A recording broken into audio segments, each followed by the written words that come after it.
Boa noite, meus queridos irmãos, graça e paz do Senhor Jesus. 8h30, estamos dando início ao nosso Minuta da Fé 29, conforme era a expectativa nossa aí. Muito obrigado, bem-vindos, Deus os abençoe, na graça e na paz do Senhor Jesus. Hoje nós vamos com o Minuta da Fé 29, dar início com o capítulo 19 de Atos dos Apóstolos. Abra, por favor, sua Bíblia em Atos, capítulo 19, leremos hoje a fundação da igreja em Éfeso pelo apóstolo Paulo, e temos aí alguns pontos muito relevantes a considerar.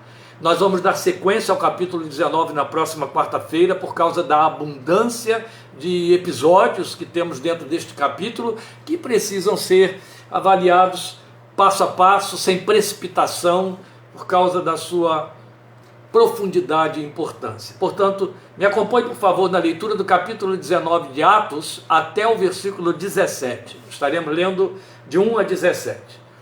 Enquanto Apolo estava em Corinto, Paulo, atravessando as regiões altas, chegou a Éfeso. Ali encontrou alguns discípulos e lhes perguntou: vocês receberam o Espírito Santo quando creram? Eles responderam: não, nem sequer ouvimos que existe o Espírito Santo. Então, que batismo vocês receberam? Perguntou Paulo. O batismo de João, responderam eles. Disse Paulo: o batismo de João foi um batismo de arrependimento. Ele dizia ao povo que cresce naquele que viria depois dele, isto é, em Jesus. Ouvindo isso, eles foram batizados no nome do Senhor Jesus, perdoe. Quando Paulo lhes impôs as mãos, veio sobre eles o Espírito Santo e começaram a falar em línguas e a profetizar. Eram ao todo uns 12 homens. Paulo entrou na sinagoga e ali falou com liberdade durante 3 meses, argumentando convincentemente acerca do reino de Deus. Mas alguns deles se endureceram e se recusaram a crer e começaram a falar mal do caminho diante da multidão. Paulo então afastou-se deles. Tomando consigo os discípulos, passou a ensinar diariamente na escola de Tirano. Isso continuou por 2 anos, de forma que todos os judeus e os gregos que viviam na província da Ásia ouviram a palavra do Senhor. Deus fazia milagres extraordinários por meio de Paulo, de modo que até lenços e aventais que Paulo usava eram levados e colocados sobre os enfermos. Estes eram curados de suas doenças e os espíritos malignos saíam deles. Alguns judeus que andavam expulsando espíritos malignos tentaram invocar o nome do Senhor Jesus sobre os endemoniados, dizendo: em nome de Jesus a quem Paulo prega, eu lhes ordeno que saiam. Os que estavam fazendo isso eram os 7 filhos de Seva, um dos chefes dos sacerdotes dos judeus. Um dia, o espírito maligno lhes respondeu: Jesus eu conheço, Paulo eu sei quem é, mas vocês quem são? Então o endemoniado saltou sobre eles e os dominou, espancando-os com tamanha violência que eles fugiram da casa nus e feridos. Quando isso se tornou conhecido de todos os judeus e gregos que viviam em Éfeso, todos eles foram tomados de temor e o nome do Senhor Jesus era engrandecido. Como lhes disse, meus irmãos, desculpem, a nossa leitura seria agora somente até o versículo 17. Nós devemos lembrar que deixamos Priscila e Áquila em Éfeso. Estávamos no capítulo 18, não é? Semana passada. E lá Áquila e Priscila descobriram Apolo, que depois seguiu para Corinto, e é onde a gente o encontra aqui, citado por Lucas, e lá ficou ministrando como pastor da igreja que o apóstolo Paulo ali havia estabelecido, em Corinto. Agora nós vamos encontrar Paulo chegando a Éfeso, depois dele ter feito aquelas viagens lá pelo norte da Galácia, e este trecho que separamos para nossas observações, dadas as muitas ocorrências, como eu já avisei, na cidade, ali em Éfeso, durante esse longo período que Paulo passa ali, 2 anos na escola de Tirano, mais 3 meses antes, só nas sinagogas. Depois nós vamos encontrá-lo se referindo à maneira como usou esse tempo lá, na escola de Tirano, é muito interessante, mais lá para frente, capítulo 20, não é? Então isso deu um total de 2 anos e 3 meses, e isso já traz abundância de fatos que são ricos para a nossa pregação. O primeiro deles e devemos começar por aí, é pelo inusitado encontro do apóstolo Paulo com aquele grupo de 12 discípulos. Alguns comentaristas pontuam algo que geralmente passa desapercebido na leitura do texto: o fato de Lucas citar essas 12 pessoas como sendo discípulas, 12 discípulos. O texto diz eram 12 homens, e Lucas apenas diz: Paulo encontrou ali 12 discípulos. Isso nos leva a pensar imediatamente que se tratava de discípulos de Jesus, tais como Apolo. Mas a própria narrativa lucana nos esclarece que eles não eram discípulos de Jesus. É onde a gente se atropela quando faz a leitura do texto. Nós temos por hábito, não é? Isso faz parte da nossa vida devocional, pegar um texto bíblico, fazer a leitura dele, via de regra, a gente faz uma leitura só, vai aceitando a informação que está sendo passada, da maneira como o autor descreve, faz a sua narrativa, e às vezes a gente tropeça quando conclui, em passant, por algumas definições, por conta da informação recebida em primeira mão. Por isso é importante se deter sobre o texto da palavra de Deus, para poder ir vendo os outros detalhes que vão surgindo e que vão esclarecendo os anteriores. Então eu volto a dizer, no primeiro momento a gente lê aí esta informação de Lucas e nos parece que Paulo encontra ali 12 discípulos de Jesus. Não, o texto diz que ele encontra 12 discípulos, ou discípulos, e depois nos dá o número. Mas eram, na verdade, discípulos de João Batista. Sabiam, em função disso, do fato de ser discípulos de João Batista, sabiam acerca de Jesus, mas nada viviam a seu respeito e sequer estavam a ele convertidos. Eu acho que até, de certa forma, eles servem aqui como ilustração para aquele grupo de pessoas que tem tudo a favor de Jesus, nada contra, mas pouco com ele. São aqueles que estão com Cristo, mas não estão em Cristo. Só que esses aqui, o máximo que se pode dizer deles de estarem com Cristo é que eles se tornaram discípulos do homem que fez o caminho de abertura para o ministério do Senhor Jesus, que precedeu o Filho de Deus no seu ministério. Mas são exatamente eles que deixam claro para o apóstolo que somente haviam sido batizados no batismo de João. E Paulo reforça que aquele batismo de fato foi e era batismo de arrependimento, mas que o profeta havia advertido seus seguidores, já ao tempo em que os batizava, quanto a se arrependerem e crerem naquele que depois dele viria. Você deve lembrar, nos evangelhos, que alguns dos discípulos de João Batista, ao conhecerem Jesus, ao verem o que aconteceu após o batismo de Jesus no Jordão por João, passaram a seguir Jesus. Mas o texto deixa claro que não foram todos os discípulos de João, há alguns. E estes outros que continuaram como discípulos de João Batista, não se tornaram discípulos de Jesus, e saíram como discípulos de João Batista, ministrando o arrependimento por onde passaram. Aqui está um grupo que foi convertido a essa pregação. Não sabemos de onde vieram, só sabemos que foram encontrados em Éfeso. Era lá que estavam.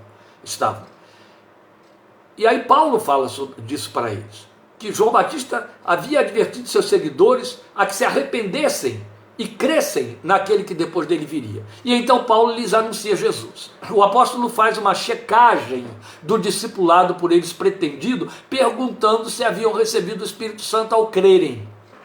Ora, a pergunta não só era pertinente, quanto tinha muito lastro.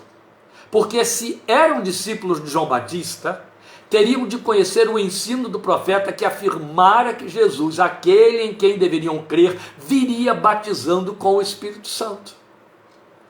E então o apóstolo faz o teste decisivo ao questionar: vocês receberam o Espírito Santo quando creram? A resposta negativa, que não só evidenciava o fato de que sobre o Espírito Santo, que não só evidenciava o fato de ser a promessa, mas que eles nada disso sabiam, o Espírito Santo da promessa, isso decidiu, ou levou Paulo a decidir pela certeza de não serem discípulos de Jesus. São então por ele evangelizados, creem e recebem o batismo em nome do Senhor Jesus. Logo em seguida, o apóstolo Paulo lhes impõe as mãos e eles são cheios do Espírito Santo, o que serve para Paulo de garantia de que agora de fato criam no Senhor. Eu vou frisar isso que eu acabei de dizer aqui. Serve para Paulo de que agora eles de fato criam no Senhor Jesus.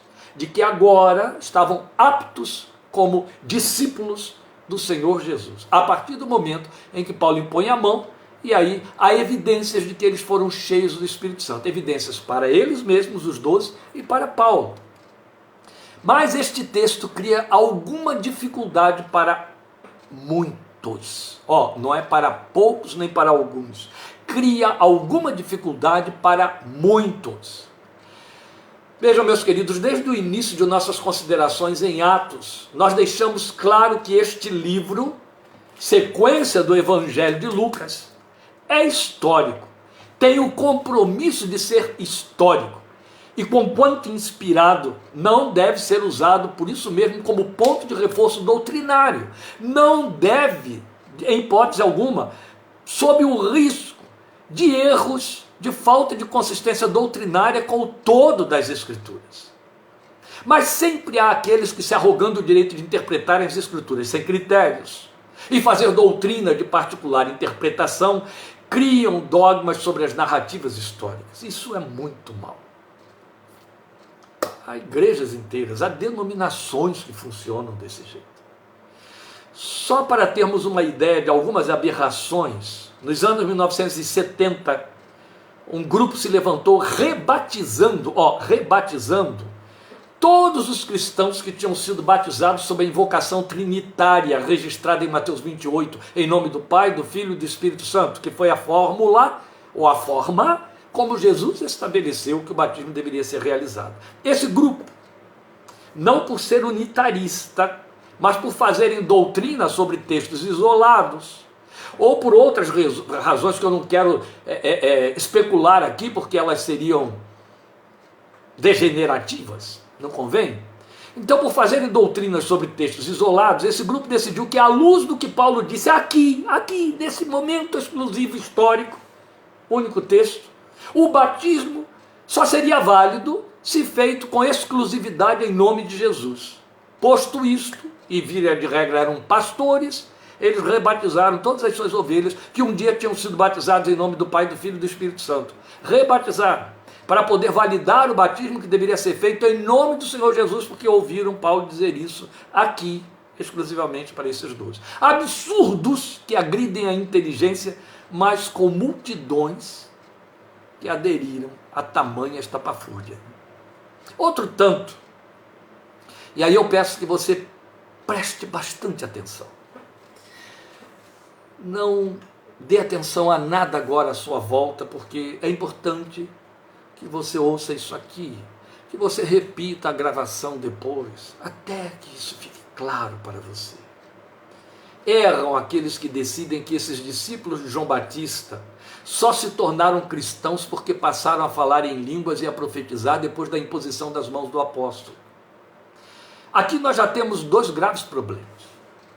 O primeiro consiste no fato de que os dons fenomenais operados pelo Espírito Santo se evidenciaram aqui, tanto quanto nos novos crentes de Samaria e em Jope, em casa de Cornélio, pelos mesmos motivos.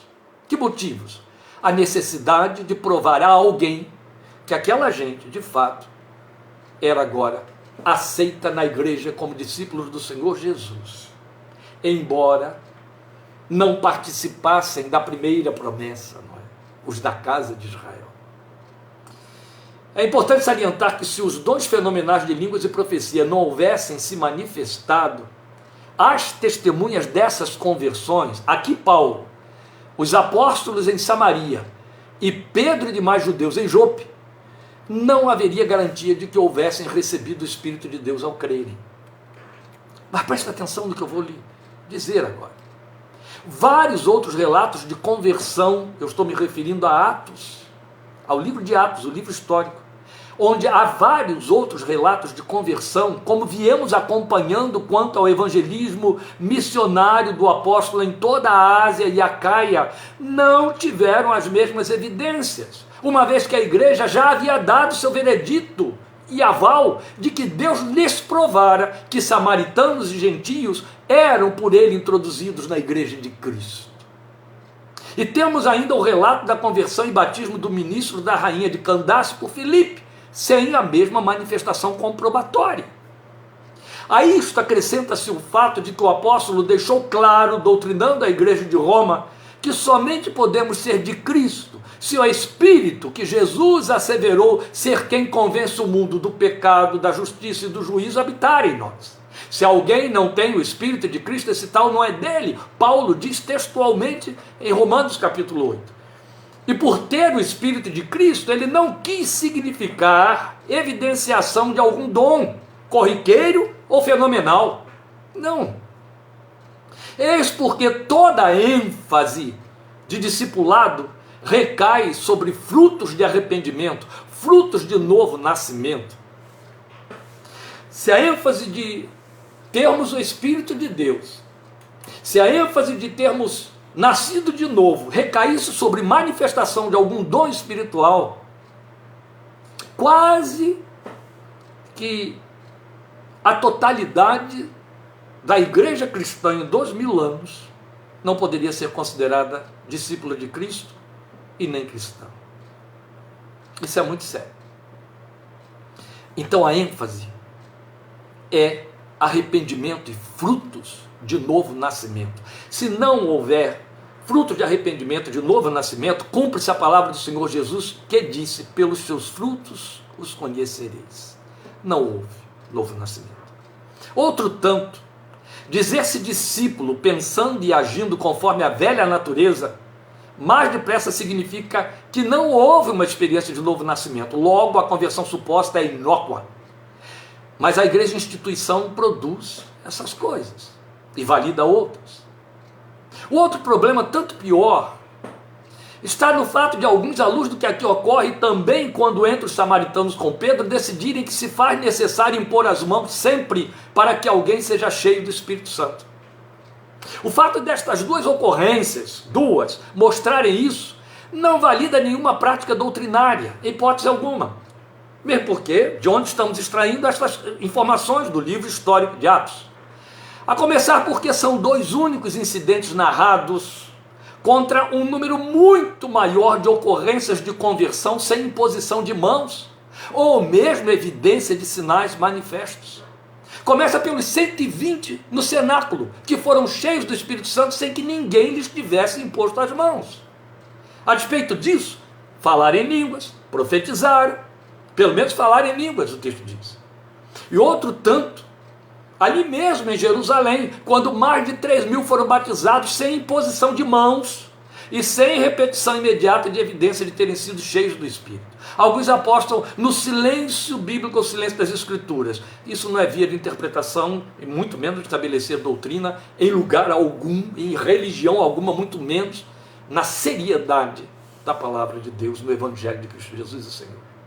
E as demais ocorrências, já acabei de citar aí tantos casos e situações ali em Corinto, em Éfeso, etc, etc.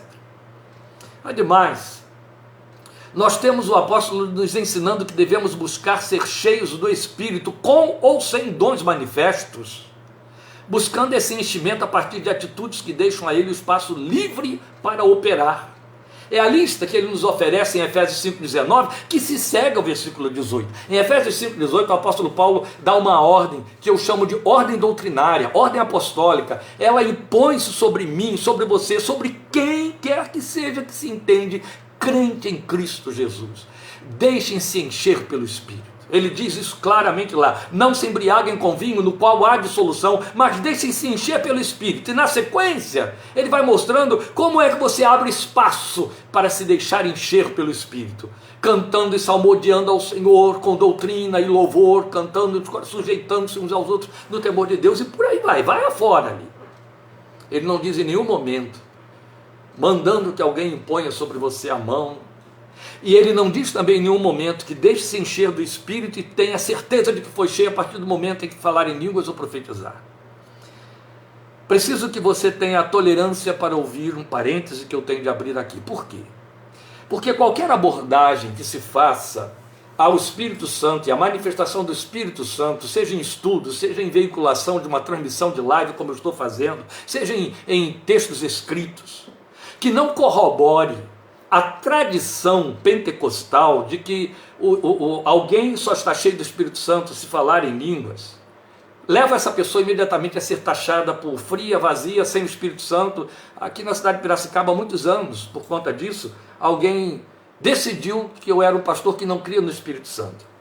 O parênteses é para dizer aquilo que um bom número que está aí sabe muito bem. A minha origem é pentecostal, fui formado dentro de uma igreja pentecostal, continuo pentecostal, embora seja congregacional, membro da Igreja Evangélica Fluminense, continuo vivendo para a glória de Deus e pela misericórdia de Deus minha experiência pentecostal, porque creio na contemporaneidade e necessidade insubstituível da manifestação dos dons espirituais conforme os critérios de Deus. Então eu estou muito à vontade para abordar esse tema e falar com autoridade neste assunto. Meus queridos e amados irmãos, o dia que manifestação de dons espirituais for evidência de que alguém está cheio do Espírito Santo, estaremos irremediavelmente perdidos na credibilidade da igreja. E aí eu estou me referindo a línguas, profecia, curas, milagres. Sabe por quê? Todos eles podem ser imitados, e até em graus mais elevados, pelo diabo e pelas suas performances, pelos seus veios de filosofias e de práticas de mentalizações. Dons e manifestação de dons espirituais podem ter origem no Espírito de Deus, mas também pode ter cópia da parte do nosso psiquismo afetado, adoecido, e do diabo com suas operações malignas. O diabo imita os dons. Mas quando a Bíblia me fala de ser cheio do Espírito Santo, ela não descarta a possibilidade e necessidade dos dons. Mas a sua ênfase recai em Gálatas capítulo 5, sobre frutos do Espírito, aquilo que o diabo, anjo nenhum, demônio nenhum, religião nenhuma pode e consegue imitar. Até tenta, por exemplo, tentam imitar o fruto da paz, paciência, com calma, mas isso aí os psiquiatras também conseguem, receitando uns comprimidinhos de tarja preta. Meus queridos, eu estou apenas chamando a sua atenção para o fato de que, se alguém se pretende cheio do Espírito Santo porque tem dons espirituais, revele o caráter que traz na mesma bagagem, entendeu? O Espírito de Deus é como uma mala que você abre, e quando você mergulha nela, ou ela se mergulha sobre você, traz toda a bagagem, dons e frutos. Começa que os frutos, os dons, ele vai distribuí-los conforme a necessidade dele, não a sua. Mas os frutos serão necessidades suas, dos outros e de Deus. E você tem que dar lugar a eles. Os frutos não podem ser copiados. Uma vida autenticamente cheia do Espírito Santo é uma vida com frutos do Espírito. Há uma série deles que Paulo define para nós em Gálatas 5, devemos nos deter ali para lê-los. Paulo nos diz em 1 Coríntios capítulo 14 que devemos buscar os melhores dons. Capítulo 12 no final. Mas quando ele abre o capítulo 13, ele já vai mostrar a excelência deles pelo fruto do Espírito, que é o amor. E depois as suas subdivisões, sub-áreas. Alegria, paz, longanimidade, benignidade, temperança. Quando é que um crente está vazio do Espírito de Deus? Quando ele está cheio da sua carne. Quando ele está cheio da sua carne, não tem lugar para fruto algum. Alguém pode estar manifestando algum dom e cheio da carne? Pode, está escrito. Paulo escreveu isso para mim e para você em 1 Coríntios capítulo 13. Ele diz: eu posso ter fé de tal maneira que eu dou ordem à montanha para sair e se lançar, e não ter amor, isso não significa nada. Falar a língua dos anjos, dos homens, e não ter amor, isso não significa nada. Então eu posso estar cheio de dons e cheio da carne. E é fato. Eu lembro do escândalo que eu sofri por conta de uma mulher, daquelas que a gente chama de pentecostal do reteté, que chegou na minha casa para comprar a casa que meu pai estava vendendo. Eu tinha meses de convertido, meus queridos. E ela chegou lá para dizer para aqueles pais que ainda estavam totalmente sufocados pela Umbanda, a quem eu estava tentando evangelizar, para dizer: meu marido me traiu com uma outra mulher. Eu jejuei, botei meu joelho no chão e pedi a Deus: Senhor, me encha do teu espírito e vai lá e mata aquele homem, aquela mulher. Entrou lá um assassino que cortou eles todos com foice, e eu vi o poder de Deus através da minha oração. Isso explodiu que nem uma bomba atômica dentro da minha casa. Eu tinha 3 meses de convertido, estava na maior luta contra os poderes das trevas que dominavam ali para tentar convencer meus pais da verdade do Evangelho, e o diabo mandou essa mulher lá dentro da minha casa para jogar esse negócio lá. Você pode ter dons e carne ao mesmo tempo, mas fruto e carne não funcionam, entende? Agora, dom associado aos frutos, glória a Deus, faz com que você seja uma transparência de Cristo Jesus no seu meio e na sua geração. Vamos adiante. Só por aqui nós já podemos assinalar problemas doutrinários de grande monta, por montagem doutrinária sobre registros de ocorrências históricas. Isso é muito sério.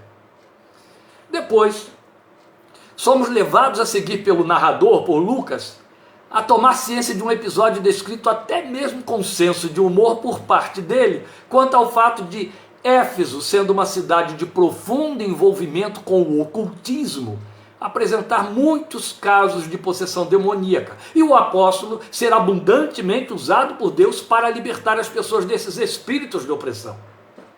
E provavelmente os eventos eram narrados de boca em boca. A notícia se espalhava para tudo quanto é canto. A cidade cogitava disso o tempo todo. Talvez até com acréscimos de detalhes, como é próprio de quando você tem transmissão oral, não é? Até chegar ao conhecimento de 7 filhos daquele chefe dos sacerdotes dos judeus, chamado Seba, que eram conhecidos como exorcistas. O texto não nos diz como eles costumavam praticar seu exorcismo, mas nos conta que, ao tomarem conhecimento de uma fórmula nova, levada a efeito por um certo Paulo, que libertava oprimidos invocando o nome de Jesus, essa era a fórmula que chegou no ouvido deles, eles resolveram adotar o processo, e aí sofreram um amargo e vergonhoso insucesso. Muito sério.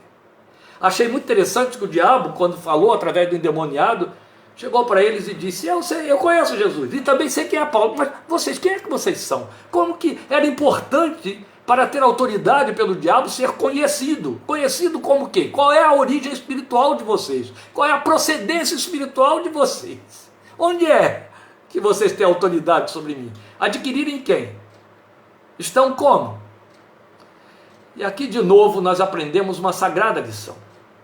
O nome de Jesus é poderoso, e Ele nos enviou a curar e libertar em seu nome. Mas seu nome não é mágico. E usar o nome de Jesus sem estar nele, sem ter aliança com Ele, não só é inócuo, quanto é temerário. Esta é uma grande lição que esse texto traz para nós. Isto vale também para toda e qualquer pretensão de fórmula exorcista evangélica em nossos dias. Dar ordens em nome de Jesus não equivale a ter autoridade sobre o espírito maligno. Não é a formulação nem o tom de voz, pretendendo autoridade aos berros, ou qualquer gestual que acompanhe a performance, que vai se traduzir em intimidação dos poderes das trevas. Não.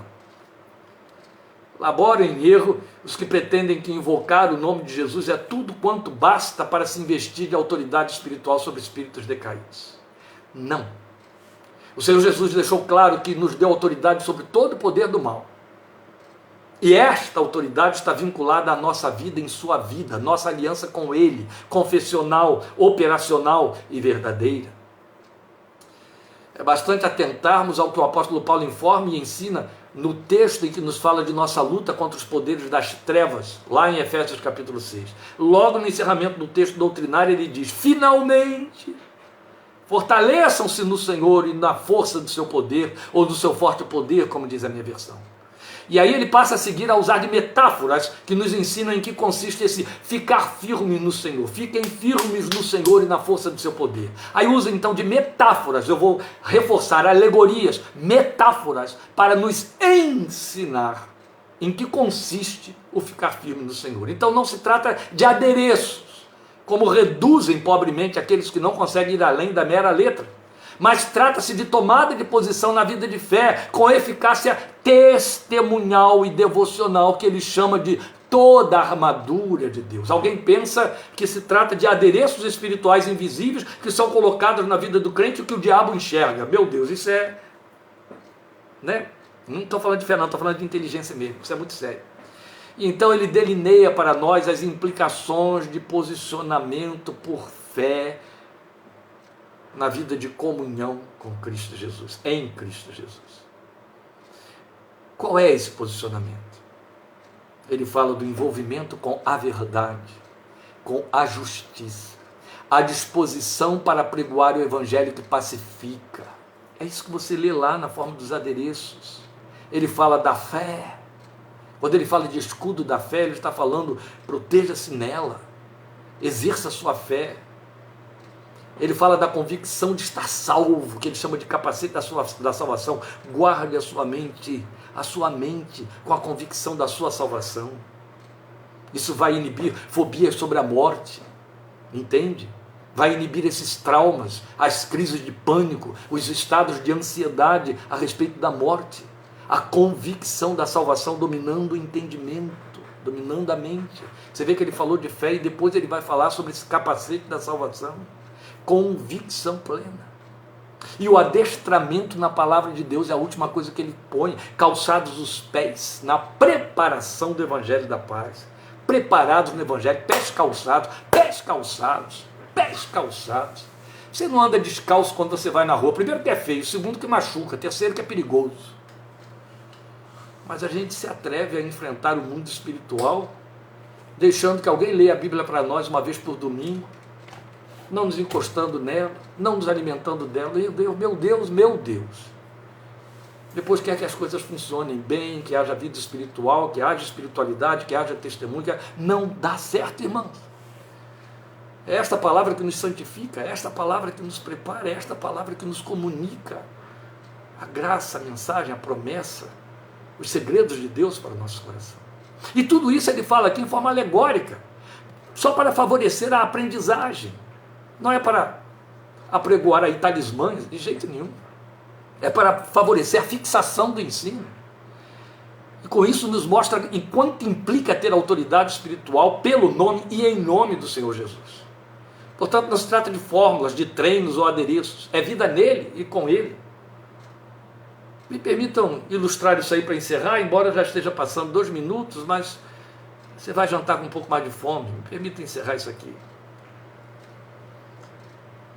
É a questão da autoridade espiritual.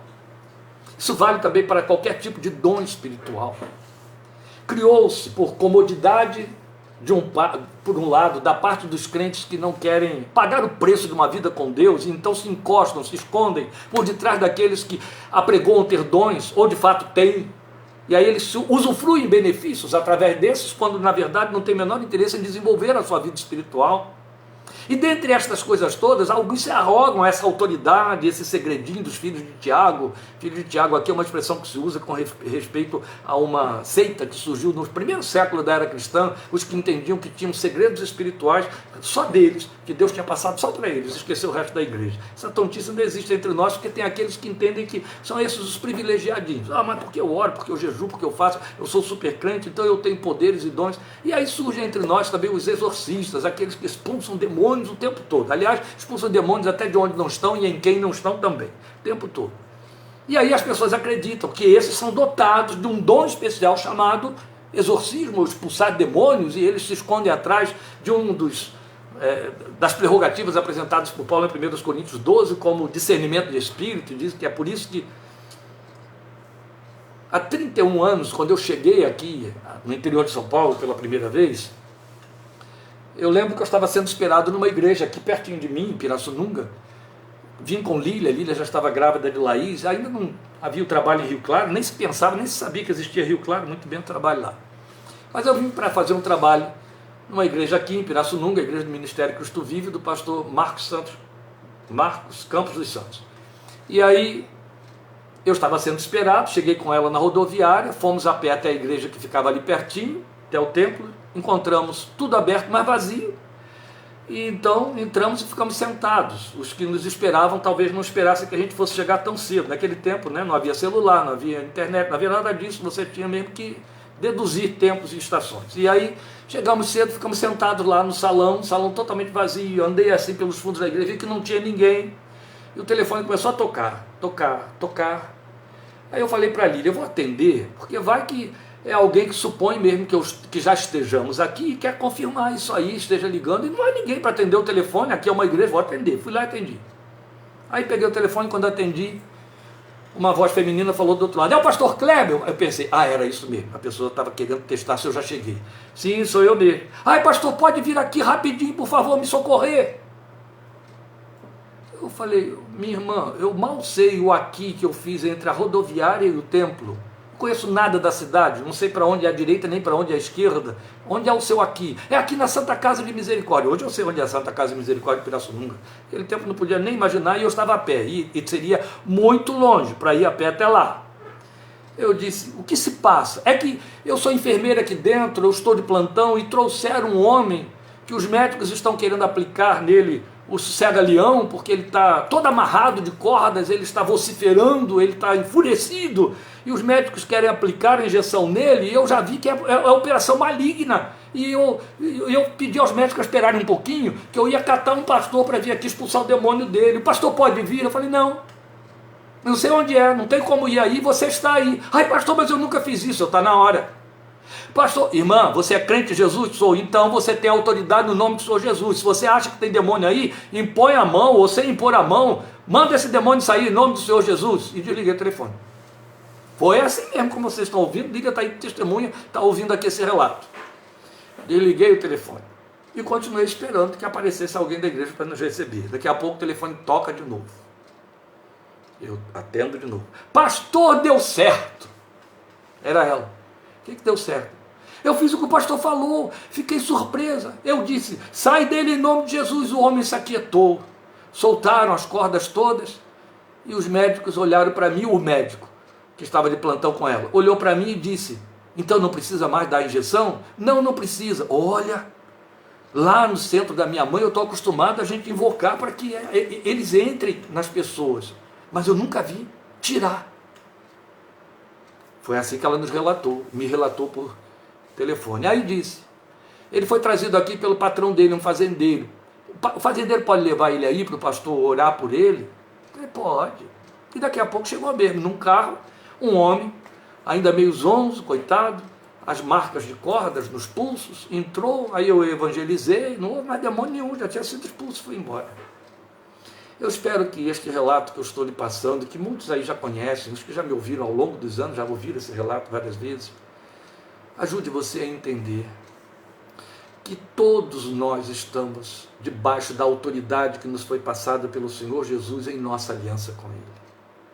Tudo que Paulo nos ensina em Efésios capítulo 6 é como devemos estar o tempo todo preparados para combater o maligno, muito mais na nossa luta particular e pessoal, entende? Porque o demônio que opera nas dimensões, a Bíblia diz que você está muito acima deles, assentado nos lugares celestiais, em Cristo Jesus o Senhor. E fechando, porque eu já estou atrasando demais sua janta, quero só voltar ao ponto da questão de ser cheio do Espírito Santo. Não é possível ser crente sem que o Espírito de Deus habite dentro de você. E o fato de que você é crente em Jesus significa que o Espírito de Deus entrou dentro de você porque te convenceu, porque você vai ler depois em 1 Coríntios capítulo 1, o apóstolo Paulo nos ensinando que o Espírito de Deus é quem nos batiza no corpo de Cristo. Depois você é batizado nas águas. Ele entra e te torna filho de Deus. O lugar que você dá a ele se chama encher-se. E aí ele vai manifestar o que ele tiver de manifestar. Quer alguém impõe a mão sobre você, quer não impõe a mão ou nunca tenha de impor, deixe-se encher pelo Espírito de Deus. Eu quero dizer àqueles que usam de práticas de dons espirituais, conforme aquela relação de 1 Coríntios capítulo 12. Você fala em línguas, você profetiza, você já viu Deus realizar milagres através da sua mão, você tem consciência de que tem dom de discernimento do Espírito, pela sua boca sai palavra de sabedoria, sai palavra do conhecimento. Há uma fé incomum acrescentada a você que realiza coisas impensáveis. Operação de maravilhas acontece através da sua vida. Glória a Deus, tudo isso é verdadeiro e válido. Eu quero dizer a você que os experimenta. Deixe-se encher pelo Espírito de Deus. Deixe-se encher pelo Espírito de Deus. Mais frutos e os dons serão válidos. Amém? Deus te abençoe e fortaleça. Meus queridos, obrigado por sua atenção e paciência. Estejamos juntos domingo, manhã, dia da ressurreição, estaremos celebrando. Sexta-feira é a Páscoa. Boa Páscoa para você. Domingo juntos, 17h30, ouvindo aqui a palavra de Deus, e até a próxima quarta-feira também, continuando aí em Atos capítulo 19. Deus te abençoe e te fortaleça, em nome do Senhor Jesus. Sua graça esteja sobre a sua vida. Obrigado. Até lá.